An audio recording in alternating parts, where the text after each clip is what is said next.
All right, guys, those that are listening, we are back again. We've got another story. I'm actually kind of excited about this one in regards to the fact that he lives close to where we're actually going to be in February. I don't know when this is actually going to air, but probably going to get to meet up instead of this internet, Zoom, all that. We actually might be able to have a chance to meet face to face, which is always a pleasure. But Scott, man, welcome. I appreciate that. I hope that we can portray some of the story that I know is going to come out and we can portray it correctly. So again, thank you for spending time with us. Oh man, thank you. It's an honor to be here. Can't wait for the conversation. That's awesome. So you've got to sign up, and those that are listening, you got to sign up on I think it's your right shoulder, but it says, ask me about my dad jokes. Is that the right one? I do. I have So, that. so maybe we should just start with that and say, okay, I have to ask you about the dad joke, and I know this is totally off the cuff right now, but Yeah. I have to ask you, like, what's the dad joke? Okay. So if I got to tell you one, it's going to be middle school in nature, Tim. But Oh boy. it's a fun one recently. I shared with my kids. So when my son was little, he said, "Dad, do trees poop?" I said, "Of course. Where do you think number two pencils come from?" What a There you boom. go. Cue eye roll. Yeah, exactly. Well, I tell some of those sometimes, and my kids all do the eye roll thing, and then I always remind them. I said, my job as a dad is that I have to embarrass you. That's my job. That's my only job is I have to embarrass you. So, oh, I love it. I love it. So let's get started with what we want to talk about, which is your story. And we always start with this: is who is Scott? So we meet in an elevator. You got 30 or 60 seconds. Who is Scott? Yep. Well, I can make it real succinct for you, Tim. I exist. So Scott Mawdesley exists to curate meaningful connection through caring development with a restful presence. That's my life purpose statement. I love, and I'm going to assume a couple of things here, and you can correct me if I'm wrong. You probably took time to actually sit down and think about that and wrote it down. Am I correct?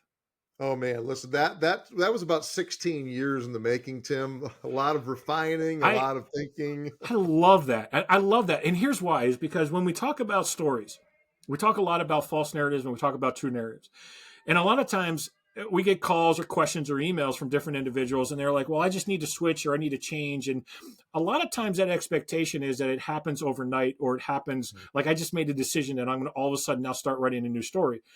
But you're telling me that that's a 16-year culmination of all of the different things, and that's all coming together. And so this doesn't happen overnight. When we talk about writing and crafting your narrative, it's a process, it's a journey, it's a step by step, and it's a building on foundations one on another. And I just love that you mentioned that it took 16 years to write that.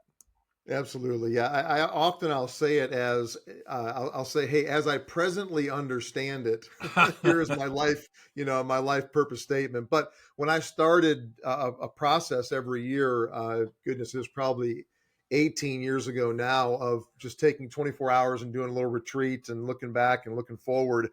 I started writing some things down, but took a couple years, Tim, to even kind of understand myself well enough to get like two paragraphs down.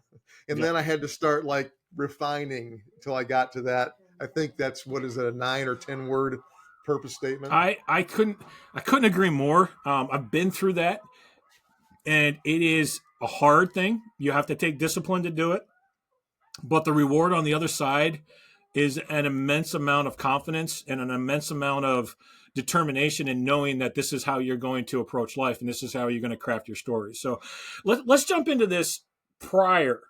Like, what was Scott like? What was it growing up? What were you like before you had this purpose, before you had this determination and the confidence that this is the way I'm going to write my story? Yeah. So I grew up a kid in Michigan, and a lot of my journey is defined by the challenges that my family faced, Hmm. and a faith journey around that. But I grew up. My dad, early in life, was a chiropractor up in the thumb of Michigan, and did very well. So my earliest memories are nice house, nice cars, successful business. And we were around probably 7, 8 years old, we made a move from that part of Michigan to another part of Michigan, Kalamazoo Portage area, Southwest Michigan. Mm-hmm. And my dad tried to reestablish his business, and it just didn't work. Hmm. And so what was a really stable, very kind of healthy home as far as least, finances and all that. Took a pretty big slide. We ended up, there were many times when we didn't know where the next meal was coming from. Our little faith community would leave groceries on the front steps. Times when we had our power turned off. And kind of the net of that, Tim, is that my family ended up going bankrupt. We moved into a tent in a campground, mom, dad, and 4 boys, for several weeks, just trying to figure out how to get a roof over our head. So as you can imagine, the intensity of all that, from the age of about 8 to 18, we lived in 13 different physical houses. My 4 years of high school went to 3 different high schools, including a move from Michigan to Miami, Florida. So from the farm to the 305 for my senior year. Wow. Quite a different. I grew up in this little white bread farm community in Michigan, and then we moved to not just Miami, but to Hialeah, Miami Lakes, which is Little Cuba. So I became the minority and got to know and love the Cuban culture, man. So, but with all of that chaos, for many years, the safest place in my life was our faith community. And my parents were faithful even when they were going through a mess. My mom came home from school one day. My mom had left and taken 2 younger brothers with her, left my older brother and I and my dad. And so for about a year and a half, I had a single dad. Even through all of that, man, we were still connected to our faith. And that was the most consistent, safest thing in my life for much of my childhood. So, well, let's back this up just a little bit, because the impact of instability and the chaos, as you talked about it, what that has, because that creates a belief system. When you see that, you're like, this is the way it's always going to be, especially as a child, and you're going into that. What impact did that have on you and the outcome of where you thought you were going to end up? And sometimes it's a good thing, and sometimes it's like you said, you took out, you focus. Now you're currently saying, I'm choosing to focus on this good aspect because we were connected to our faith, but there had to be some negative that went along with that. Oh yeah, I mean there was, when my mom ended up coming home when we were moved, I was probably 12 or 13, and my parents ended up figuring it out, and so it really was kind of a really redemptive story for them. But the way that my dad handled it was he pulled my older brother and I aside and said, "Listen, mom's coming home. We're not talking about it. We're moving on." So, man, from my early teenage years up until my mid 30s, when a man came into my life that I referred to as one of my spiritual fathers, man, I tried to move on, and I had some very distinct. And Tim, we don't know how deep we want to go into this, but I had a very specific false belief that pain and that trauma had forged in me that I was living with and completely unaware of. So that's the false narrative. That's the false narrative right there. Yep. That's exactly it. When you look at your life and you say, this is what I believe, that's the false narrative that society or that's what's placed upon you. And whether you realize it, you internalize it, and then you just live by that. Yep. And it's not until somebody shows you that blind spot that you're able to actually start to fix or adjust. So yeah, let's dive into that. Let's go into that, because we're not talking about it is literally that false narrative of my dad said we are not talking about it, therefore we will never talk about what happened in the past. Right. Yeah. So I'll tell you two things that were false narrative, false belief for me. Let's go with this first. I don't know where nature and nurture meet. I'm wired as an entrepreneur. I love to start things and fix things. But so much of my life was chaos as a kid, and so much of it I had to kind of process alone, right? Latchkey kid of the 80s, came home to an empty house, that I got real good at figuring out things and problems on my own. Mm-hmm. And I'm telling you, even at 52 today, there are times when I'm like, why am I still thinking about doing that by myself? Right? Like, I mean, I need others. I need help, right? Let me invite my wife in. Let me invite my business partners in, right? Let me and so you get used to figuring it out because you have to. And then I think the false narrative is that I always have to figure it out, and often on my own. So that would be one. The probably the most framing and most powerful false belief or narrative for me was that conflict is not only dangerous, conflict will make the most important people in your life walk out on you. Because I watched my parents, specifically around money, um, fight and have all kinds of challenges and problems, and then my mom ended up leaving. So I'll give you here's a perfect part of the story, an example. My wife and I, Natalie, will celebrate 24 years in March of this year. We don't share a single letter on the Myers-Briggs, Tim. We're completely opposite. And as my wife and I are the same. I get you. I know exactly so, where you're at with that. so when it's good, it's awesome, right? Because we Right. compliment each other. Right. But when it's not, like, we can tend to butt heads at times, right? Yep. And just Yep. see the world very differently. So I remember we had a bit of an argument. And this was, goodness, I guess close to 17 years ago now, right before I began a counseling journey to reframe that story, Mm. or that narrative. And we got in a bit of a bit of an argument. It ended with her slamming the door upstairs to our room. And about 5 minutes later, I walk into our room. She's getting dressed, and without even thinking about it, I look at her and I went, "Oh, sweetheart, don't leave." She gives me the weirdest look, and she's like, "What are you talking about? I'm not leaving. I'm just getting dressed." And Tim, it hit me. I'm like, man, since I was a kid, my fear, my anxiety, my concern was that I would do something or create a conflict that would make people walk out on me. So what do? Avoid conflict at all costs, right? Even if I have to lie, right?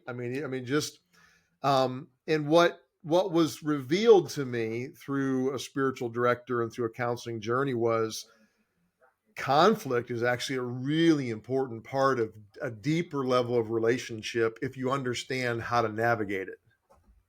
But I never saw it done in a healthy way, right? And no one ever taught me. And so that would probably be what shaped the first half of my life. If we're talking first half, second half of life terms, what shaped the first half of my life was that false belief around conflict. Hmm. And so I'm sure that there's lots and lots of stories you can add to that. But Yeah. let's focus on this one. What shook you the most to say, I got to fix this. I've got to change this, or something. What woke you up to be Yep. able to realize that belief is just, one, not healthy, but two, Yep. potentially could cause all kinds of other scenario and actually force people to leave. Like it's like a prophecy that's going to come true because you keep like I can totally see that. But so what was that thing? What was the big shift, for lack of a better word? Yeah, I think for me, the biggest motivator was becoming a dad and being a dad. I've often told people that there's nothing that has come easier to me in life, and I'm not saying it's easy, but there's nothing that came easier to me in life than being a dad. Hmm. And then conversely, in many regards, probably on the other side of that, in some ways, there's nothing that's been harder for me than being a husband. Hmm. It's because of my family system. And so even wanting to grow as a husband, I remember when I first started having some of these things revealed to me about that false belief, false narrative. I remember looking at my son, and my son, I have a 19-year-old son in college, and I have a 14-year-old daughter in high school. I remember looking at my son and realizing that he was about the same age as I was when my family fell apart. And I'm looking at this kid that's just, man, just a sweet, tender, and I'm going, how in the world did I ever make it through that, man? Like, I cannot imagine him having to go through what I went through.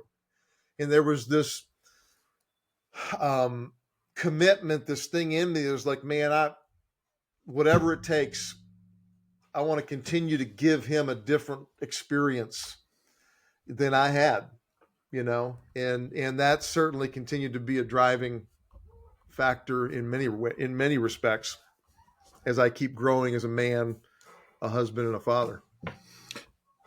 So was there something that I understand that's your core motivation, Mm-hmm. but was there something that shed the light and said, I've got to fix this. I've got to be able Yeah, to change this. yeah. So there was a back porch conversation with one question that really was revealing. So we were at I mentioned my spiritual father, John, who helped me in so many regards. I actually worked for him, and we were at an offsite planning meeting at his home with our team, and we got on a topic of conversation that I got really fired up about. Like, I was not happy, and the whole room knew it. And we got to a break, and he said, "Hey, Scott, come here for a second." He pulled me out on his back deck, and he looked at me. He said, "Hey, I got to ask, what was that?" And I looked at him kind of confused. And I was like, "What was what?" He goes, "Listen, man," he said, "I know that issue is frustrating. And at one level, I understand why you're frustrated. But he said, Scott, your level of frustration was so much bigger than that issue. What's in the gap?" And it was the first time in my life, I'm a 36-year-old licensed ordained minister, man. Someone revealed to me that I had this massive gap I was completely unaware of. And as I began to look at that and began to process that, it was affecting my marriage. Thankfully, my kids were young. My son was 2 or 3, and my daughter wasn't born yet. It was affecting my work life. I mean, it was affecting everything. And I was completely unaware. And so that question, what's in the gap? I'm curious by nature, Tim. I'm a learner. I love to learn and grow. I love to read. I love to. It was like, man, I need to explore that because I don't want to live in that way and be unaware. And then I can tell you a few other kind of supporting conversations. I was at a conference and I was listening to a counselor speak, and he was talking about childhood trauma and all these issues, and he had us write some things down on paper. And I got to the end of writing down these really intense memories, and I didn't feel anything. And this is the wrong question to ask a counselor, but I went up to him afterwards and I go, "Hey, Dave, I wrote down some really intense things. What if I didn't feel anything?" He goes, "Well, I don't know if it's a good thing to not feel anything, especially about things that are so intense." And so there really wasn't anything that was like this major train wreck moment, as much as these moments with people I respected reflecting something to me. It was like, man, I think I got a lot of work to do here. And I did. Yeah. Well, and then adding to that, the motivation of, hey, I want this to be different. I don't want this legacy to continue. And it's got, like you just said, for your son. I mean, like, you want it to be, that motivates us in so many ways. So what are the things now? Okay. So you're awakened to this gap. Well, I'll use your word. So the false narrative of these two different beliefs that you had, whether it was the avoiding the conflict completely, or you always have to figure it out on your own, kind of all intertwining. And now you're revealed that you've got a gap. And so I'm sure that the belief of, well, okay, I got to figure out the gap, but I can't have conflict, and I've got to figure it out on my own. And like, I'm sure all of that stuff is now intertwined and weaving into this story. So what do you do to break those false narratives when you have this revelation that there's this gap figuring it out? Yeah, so I was blessed to be connected pretty quickly to a great counselor, chair of psychology at a university up in New York, who really understood both what I call human development and spiritual development. That knew so much more than me and could see so much more about me than I could see about myself. And so I pretty quickly, Denise and I got connected and started a weekly conversation and began to unpack, and it was super intriguing. It was super interesting. She was very careful early on not to push too hard, right? Because she didn't want to push me away or have me run away. But having someone who was ahead of me that knew how to take this journey with me was essential. There's no way, a peer, an accountability group, even a spiritual father like John, like, I had to have someone that knew what they were doing in dealing with that trauma and those false beliefs, right? So that's the biggest piece. And then I think taking a learning journey alongside of that, I read a lot about some of those issues, had conversations with family members in the appropriate time frame, and there was no silver bullet. I mean, it took me 6 years, and there were moments where there was ahas, but it was just the consistent journey in the right direction over many years that that brought a healing, by just doing the right things, if that makes sense. Well, okay, so let's talk about that. Doing the right. I think that's a great point to kind of expand upon. You can have the ahas. We can go to Yeah. conferences. We can have the conversations. We can have that. All of those different things that you talked about, but without those right actions or those next steps, Yep. all of that stuff just kind of slowly fades away.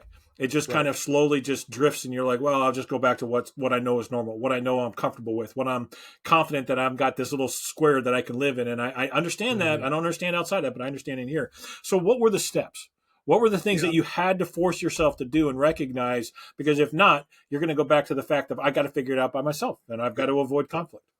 Yeah. So, Tim, I like to break this into, I think there's two steps in any true healing journey. And the first one is revealed. And the second one is healed.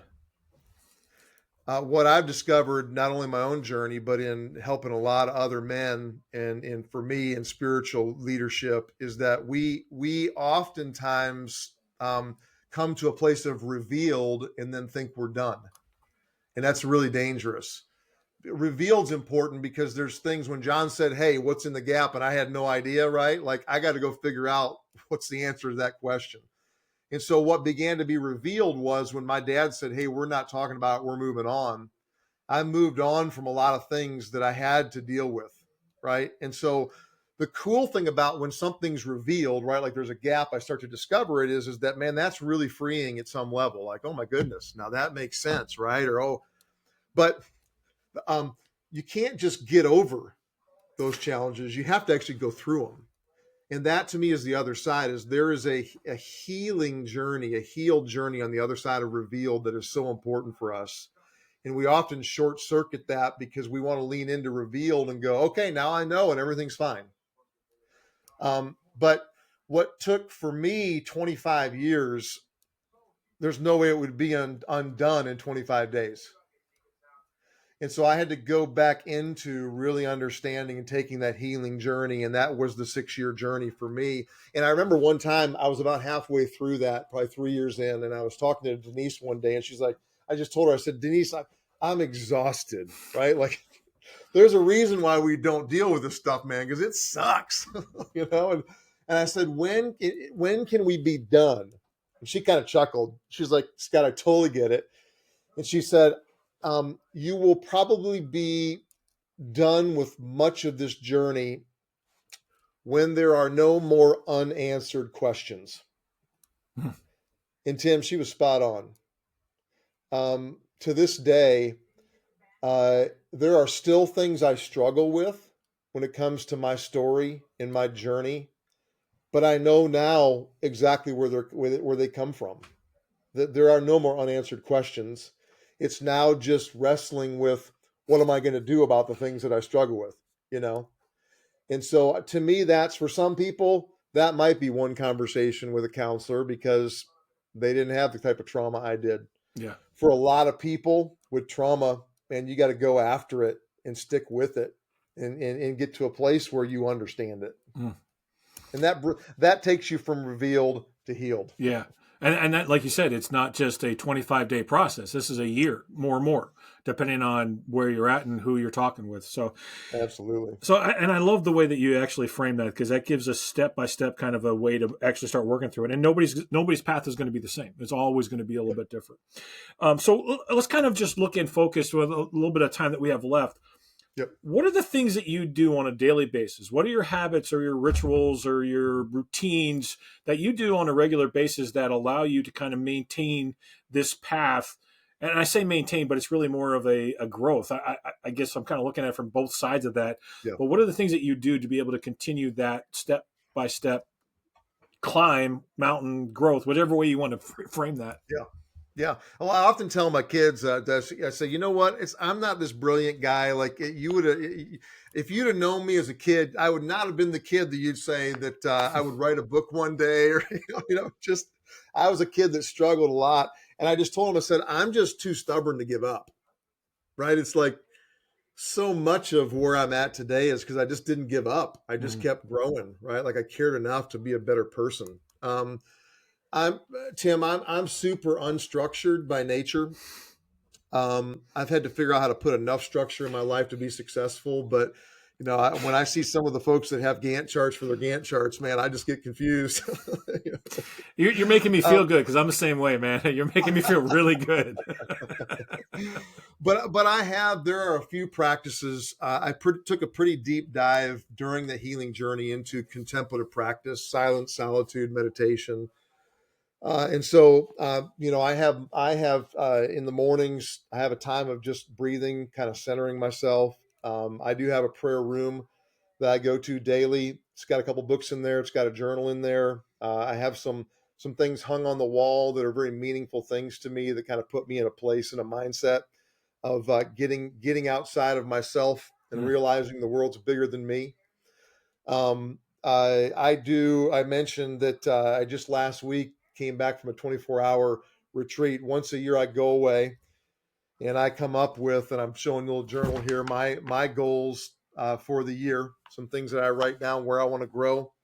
I usually pick a word for the year.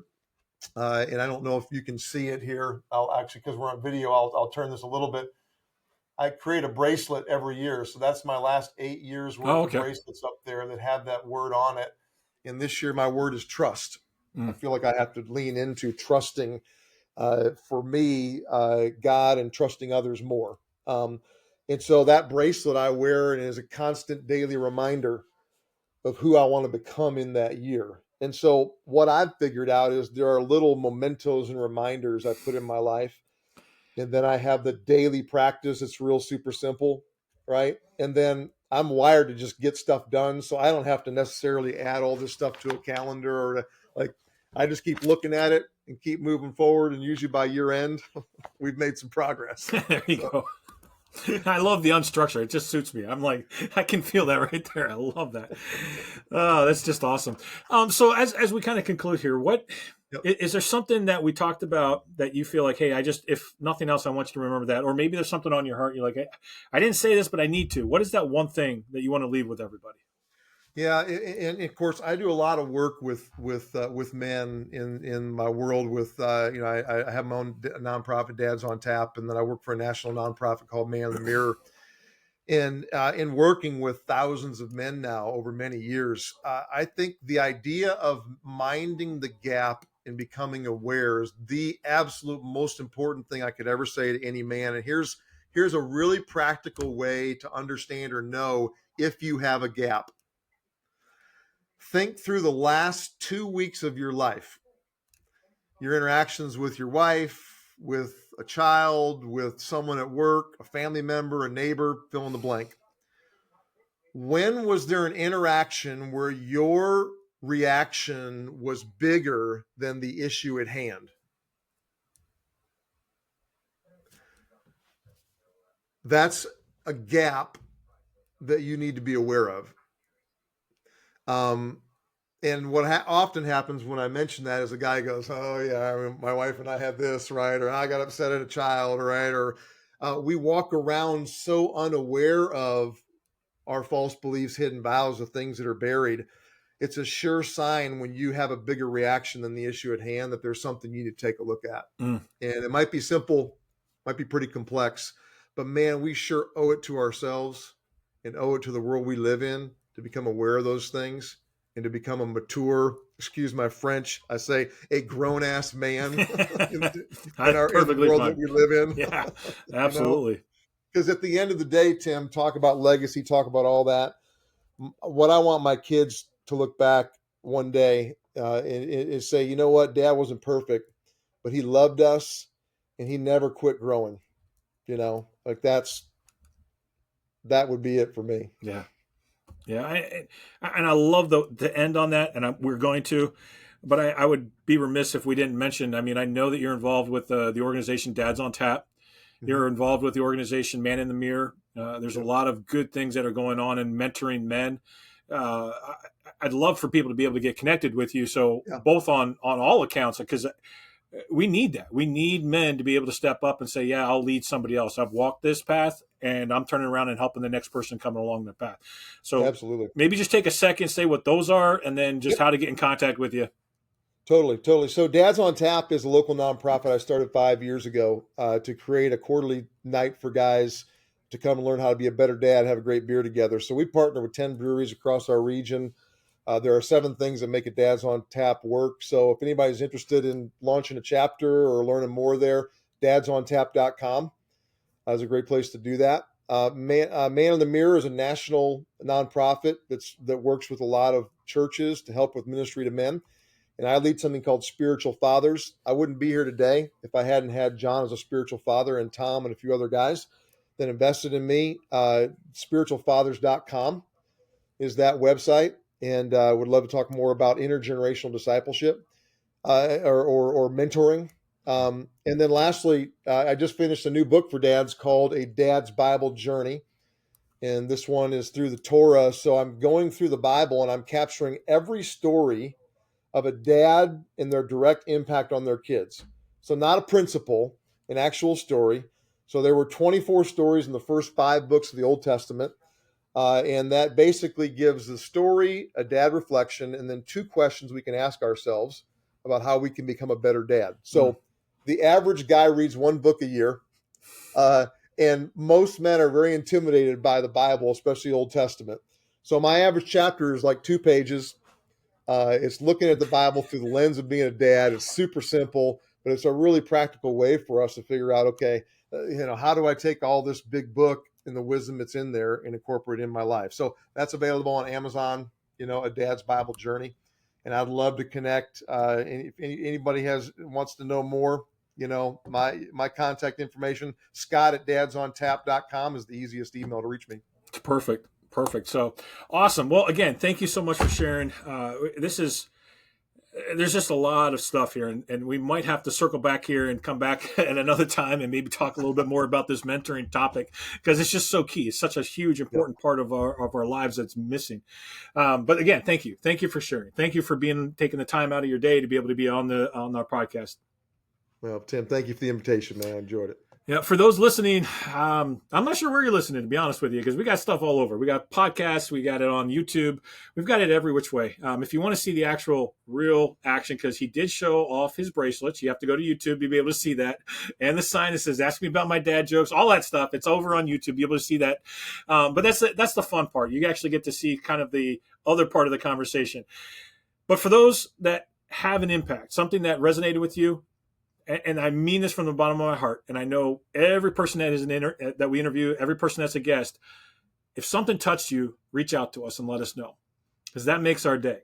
That changes and motivates us in ways that I can't even express. And so whether you reach out to me directly or reach out to Scott, reach out and let us know how we impacted and the changes. And if you have questions, of course, ask. We'd love to be able to answer that. But until next time, keep writing and crafting your story, because every story is important. Yours is just as much as important as anybody else's that's on the street, and you're not alone. So keep writing and keep crafting your narrative.